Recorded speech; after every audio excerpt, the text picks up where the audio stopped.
Assalamualaikum students. In previous lecture we have studied exercise 6.3. In exercise 6.3 we have studied factorize, different kind of factorize.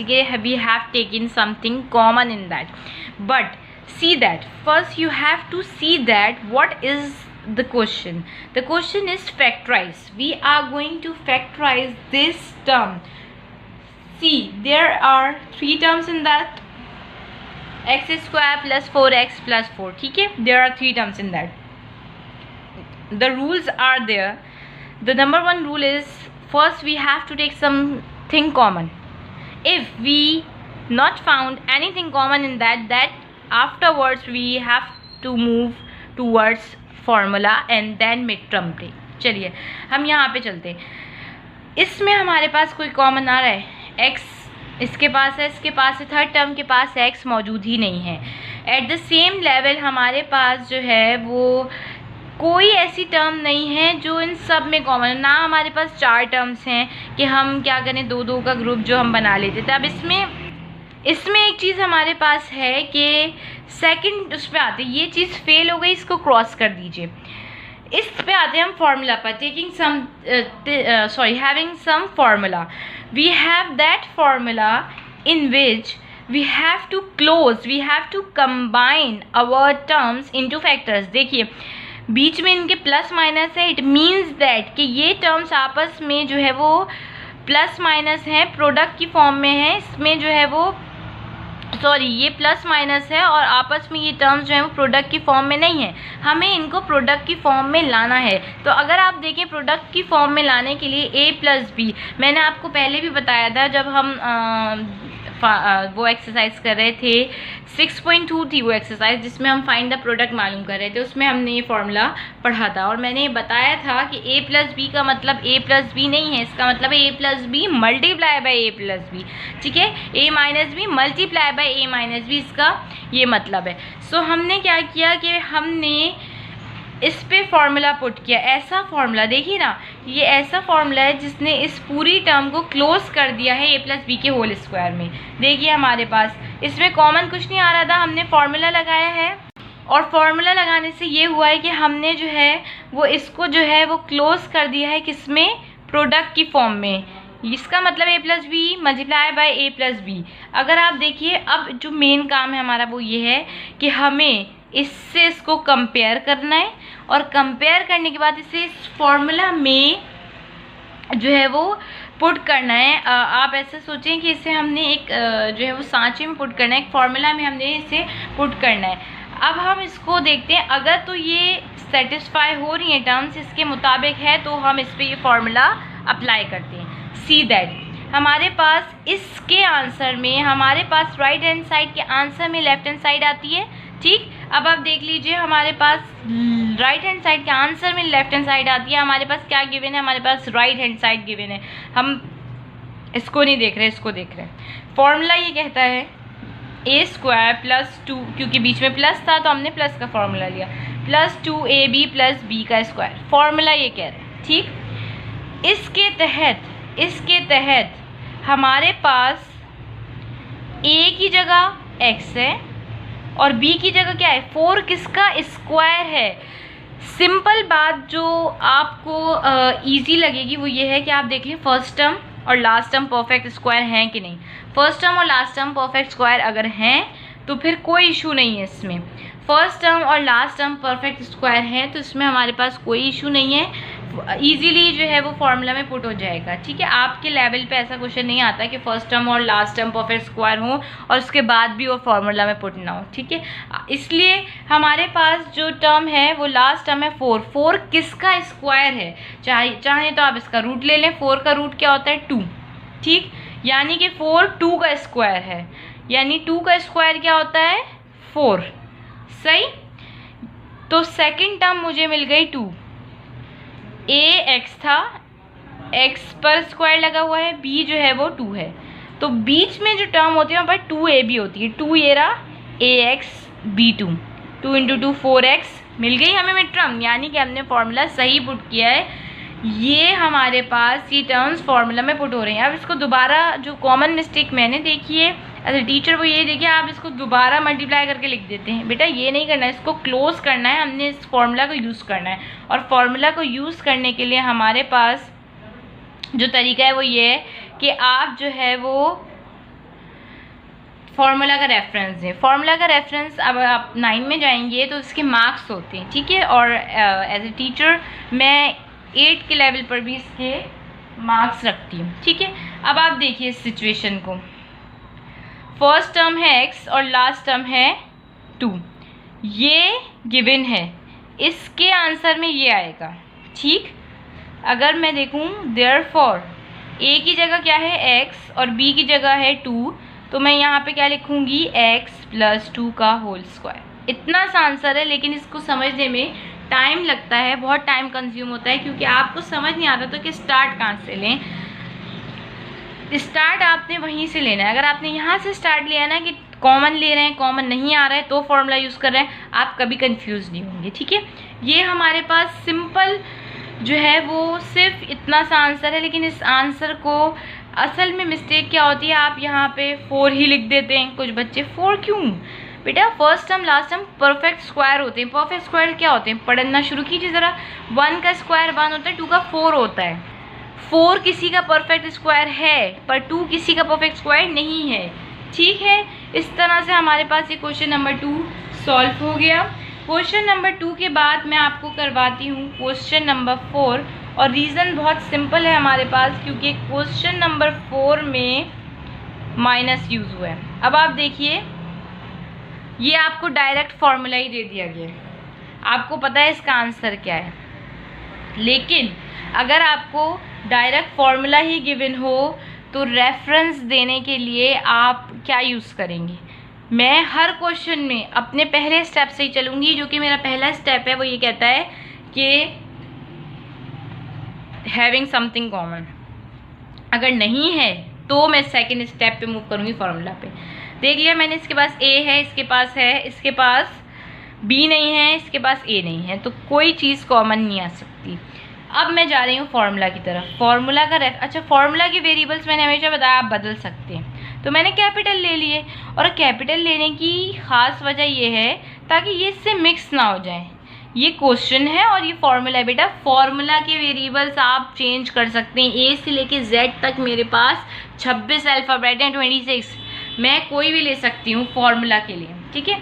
अब आप देखिए, आप इसको इसमें put करने की वैसे तो ज़रूरत नहीं है, आपने देखा वही इसमें ऑलरेडी पुट है, पर करके देख लेते हैं। a² - 2ab + b का square. Last term first term perfect square हैं, बिल्कुल हैं। a का स्क्वायर और b का स्क्वायर, जब पावर अप्लाई होगी तो ये b² बन जाएगा, जब पावर अप्लाई होगी तो ये a² बन जाएगा। अच्छा, बीच में आता है 2ab, यानी 2 times first term and second term. A B तो जस्ट एक वेरिएबल है। असल में जो फॉर्मूला पढ़ने का तरीका ये है, वो है first term minus last term का whole square is equal to first term, ठीक है। इस तरह से फॉर्मूला जो है वो पढ़ने का हमारे पास ये है। अब आप देखिए, a² - 2, फर्स्ट टर्म क्या है मेरे पास a, लास्ट टर्म क्या है b, माइनस इसको इससे मल्टीप्लाई करेंगे 2ab मिलेगा, सिंपल। अब इसके आंसर में ये टर्म लिखेंगे हम, देयरफॉर a की जगह क्या है स्मॉल a, b की जगह क्या है स्मॉल b, a - b का होल स्क्वायर। इतना सा ये आंसर है, बट आपको ये प्रैक्टिस से आएगा। Question number 6 is homework. We are doing question number 8, 2 से लेके 20 ऑल्टरनेट है ना आपके पास। अच्छा जी, अब आप इसको देखिए। फ़ौरन आपको जो बच्चों की साइकोलॉजी होती है, वो जो सेंटर का नंबर देख के डर लगना शुरू हो जाता है, वेरिएबल के साथ कांस्टेंट देख के डर लगना शुरू हो जाता है, कोफिशिएंट और वेरिएबल साथ देख के डर लगना शुरू हो जाता है। बेटा इसको हर क्वेश्चन को, मेरा फॉर्मेट वही रहेगा कि मैं हर क्वेश्चन को उसी तरह से डील करूँगी जिस तरह से मैं पहला क्वेश्चन कर रही हूँ, और वो ये है कि हैविंग समथिंग कॉमन। इन तीनों में कुछ कॉमन आ रहा है, पहले चेक करते हैं। इसके पास x है, इसके पास x y दोनों है, इसके पास जो है वो y है, ये इसके पास जो है वो y है, ठीक। अब मैं इसको फर्स्ट टर्म और लास्ट टर्म को परफेक्ट स्क्वायर देखूंगी, कॉमन कुछ भी नहीं आ रहा। 25 किसका स्क्वायर है? 5 का। अगर आपको याद हो परफेक्ट स्क्वायर तो 10 तक याद होने चाहिए कि 2 का परफेक्ट स्क्वायर क्या होता है? 4। परफेक्ट स्क्वायर होते ही क्या है? 2 का 4, 3 का 9, 4 का 16, ये सब याद होने चाहिए। 5 किसका परफेक्ट स्क्वायर है? 5 का परफेक्ट स्क्वायर क्या है? 25। हम पढ़ना शुरू करते हैं। 1 का परफेक्ट स्क्वायर 1, 2 का 4, 3 का 9, 4 का 16, 5 का 25। बेटा ये x इसी के साथ है, ये पूरी की पूरी टर्म मेरे पास a होगी और ये पूरी की पूरी टर्म b होगी। तो मैंने इसके लिए ये आप क्या करते हैं 5 का ले लेते हैं, लेकिन x का स्क्वायर डायरेक्ट ऐसे लिखा हुआ भी देखा है मैंने। इस तरह से थोड़ी होता है, ब्रैकेट के बाहर जब स्क्वायर है तो है। अगर इसकी पावर 4 होती तो फिर एक स्क्वायर अंदर होता और एक बाहर होता। 5 5 ज़ा 25 x एज इट इज। जो मेरा फॉर्मूला है वो ये है। अब प्लस है तो मैं प्लस लिखूँगी, ठीक है। अब आप इस चीज़ को देखिए, +2ab + b का स्क्वायर। b क्या है मेरे पास? देखिए ये क्या है? ये 4y स्क्वायर है। 4y स्क्वायर कैसे होता है? 4 जो है वो 2 का स्क्वायर है और y एज इट इज। ये देखिए, तो मेरे पास जो लास्ट टर्म मुझे मिली वो 2y milli. 2ab, a 5x, b 2y। अब आप देखिए ये सब को मल्टीप्लाई करने के बाद 30 मिल रहा है। अगर तो 30 मिल रहा है फिर तो ठीक है, अगर 30 नहीं मिल रहा so we have done some mistake in this matter. So here we have 2 × 5 10, 10 × 2 × 5 10, 10 × 2 20, 10 × 2 20। 20 मिल रहा है, 30 नहीं मिल रहा। बेटा ये चीज़ मैंने पता है क्यों की थी? यहाँ पर ये चीज़ मैंने इसलिए की क्योंकि आपको मैं ये बता सकूँ। वैसे तो ऐसा क्वेश्चन जो है वो आता नहीं है आपके लेवल पे, लेकिन मैं बता सकूँ कि ऐसा भी होता है कि 2 × 5 10 × 2 20, 30 तो मिल ही नहीं रहा। मतलब हमारे पास हमने कोई मिस्टेक की है, ये क्वेश्चन सॉल्व करने का और तरीका है। हमने मिस्टेक नहीं की, मैंने इसमें थोड़ी चेंज ये की थी कि मैंने इसमें 9y स्क्वायर की जगह 4y स्क्वायर लिख दिया था, ताकि आपको ये पता चले कि ऐसा भी हो सकता है, क्योंकि हम सीखते हमेशा मिस्टेक से। ये 9y स्क्वायर है, ठीक। यानी 9y के रिस्पेक्ट से 1 का स्क्वायर 1, 2 का 4 और 3 का स्क्वायर क्या होता है? 9। इसीलिए मैं यहाँ पर 3 लिखूँगी। अब देखिए अगर मैं यहाँ पर 3 लिखूँ और लास्ट टर्म 3 हो, अब ये 30 बनेगा? बिल्कुल बनेगा। 2 5 ज़ा 10, 10 3 ज़ा 30 xy, ठीक। ओके, देयरफॉर के साथ फॉर्मूला की राइट साइड कंप्लीट हो गई। लेफ्ट साइड पढ़िए, a की जगह 5x, b की जगह 3y। देयरफॉर 5x + 3y का whole square is the answer to this question. Question number 10 is homework. Okay, देखिए अब आपके पास first term last term perfect square होनी चाहिए। उसी हम स्टेप से चलें कि हैविंग समथिंग कॉमन। जब कॉमन नहीं आएगा तो हम उसमें आगे मूव करेंगे। अगर यहाँ पर देखें हमारे पास कॉमन आ रहा है, नहीं, इसके पास ए बी दोनों था, इसके पास ए बी है, उसके पास नहीं है। फॉर्मूला में आते हैं। फॉर्मूला में हमारे पास होता है फर्स्ट टर्म और लास्ट टर्म परफेक्ट स्क्वायर होने चाहिए। माइनस है तो मैंने फ़ौरन से माइनस का फॉर्मूला लिख लिया, ठीक है। अब आप देखिए हमारे पास एक ही जगह पर है, एक ही जगह पर है। अगर आप कंफ्यूज होते हैं इससे, इसको कैपिटल ए कर लीजिए, क्योंकि हैविंग सेम वेरिएबल। 25 5 का स्क्वायर है। ए क्योंकि जो हमारे पास स्क्वायर है वो बाहर ऑलरेडी मौजूद है, तो हम अंदर नहीं पुट करेंगे। इन दैट केस पुट करेंगे जब यहाँ पे 4 पावर होगी, ठीक। अब आप देखिए अप्लाई करके देख लीजिए। 5 × 5 25 ए बी का स्क्वायर -2 टाइम्स ए बी। अब हमारे पास जो ए है वो पूरा का पूरा 5ab है। अच्छा, अब आता है लास्ट टर्म का मसला। 1 में हम हमेशा ये मिस्टेक करते हैं कि हमें ये पता ही नहीं चल रहा होता कि 1 परफेक्ट स्क्वायर है या नहीं। 1 हमेशा परफेक्ट स्क्वायर है। 1 पे अगर मैं 1000 पावर भी लगा दूँ तो आंसर 1 ही आएगा। तो 1 × 1 1, यानी कि सेकंड टर्म हमें मिल गई 1, फर्स्ट टर्म है 5ab। देखिए ये -2 5 10ab। सिंपल इसका आंसर है a की जगह पर है हमारे पास 5ab और b की जगह पर है 1, तो आंसर आया है 5ab + 1 का होल स्क्वायर। सॉरी प्लस नहीं माइनस। माइनस क्यों? क्योंकि फॉर्मूला हमने यूज़ किया है माइनस का। Question number 18 is homework. Now we are moving towards our last question, that is ये है हमारे पास क्वेश्चन। सेम सिचुएशन है हमारे पास कि कुछ कॉमन नहीं आ रहा। डिनोमिनेटर देख के डर लगना शुरू हो जाता है, फ्रैक्शन में कोई चीज़ देख के हमें ऐसा लगना शुरू हो जाता है कि ये होगा नहीं। Don't panic, just start with the first step, that is having something common. Common कुछ भी नहीं आ रहा, फॉर्मूला की तरफ चलते हैं। फॉर्मूला के लिए क्योंकि बीच में प्लस था, अब आप कहेंगे कि सेंटर में कोई वेरिएबल ही नहीं है, तो हम इसको सॉल्व करेंगे ना। हम देखेंगे कि अगर फॉर्मूला में पुट हो रहा होगा तो हम अप्लाई करेंगे, नहीं तो हम अप्लाई नहीं करेंगे।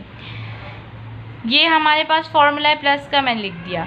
अच्छा जी, हमारे पास जो चीज़ है यहाँ पर वो ये है कि फर्स्ट टर्म हमारे पास जो है वो है x पे भी स्क्वायर है, y पर भी स्क्वायर है, यानी कि a की जगह मुझे xy मिल गया, स्क्वायर हमने बाहर लगा दिया, +2 टाइम्स ab + b का स्क्वायर। a की जगह xy मिल गया, b अभी हम देख रहे हैं b क्या है। बेटा इसका मतलब है कि इस पूरे की पूरी फ्रैक्शन के ऊपर स्क्वायर है। क्या इस पूरे फ्रैक्शन के ऊपर स्क्वायर नहीं है? बिल्कुल है।